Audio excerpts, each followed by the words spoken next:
Deputy CM Shri Pawan Kalyan గారు ఆయన మాటల్లో 10% కూడా మాట్లాడి ఉండడు రావణ్. ఇది తప్ప. ఒకవేళ రావణ్ మాట్లాడింది తప్ప అయితే మరి పవన్ కళ్యాణ్ మాట్లాడింది ఏంటి? ఆయన ఎందుకు అరెస్ట్ చేయరు? ఏ కామన్ మ్యాన్కి ఒక న్యాయం, ఒక పొలిటీషియన్కి ఒక న్యాయమా? ఇదేనా డెమోక్రసీ అంటే? ఏంటి రఘురామకృష్ణరాజు గారు ఆయన ఆకువీళ్ళు క్రియేట్ చేసింది ఏంటి?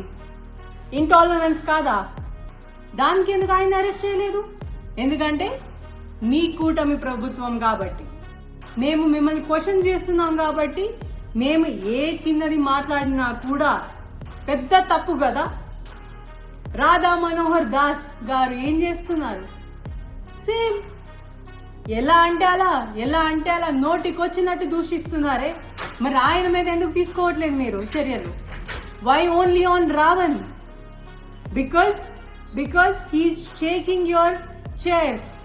అతని వాయిస్ అనేది మీ మీద చాలా ఎఫెక్ట్ పడుతుంది కాబట్టి. ప్రశ్న సక్సెస్ అయ్యిందనే దానికి ఇదే పెద్ద ఎగ్జాంపుల్, చాలా పెద్ద example. We are making a difference in this society అనే దానికి ఈ అరెస్ట్ అనేది చాలా పెద్ద example. We are proud we are making a difference in this society.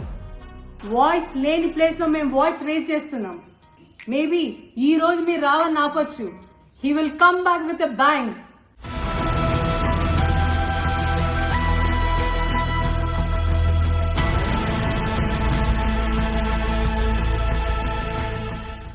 తట్టుకుంటానికి అవుతుందేమో చూసుకోండి మీరు. ఒకసారి అరెస్ట్ ఎన్నిసార్లు చేస్తారు? ఏముంటుంది ఇంకా? ప్రశ్నించేవాడు పుల్ అయితే క్వశ్చన్ చేసేవాడు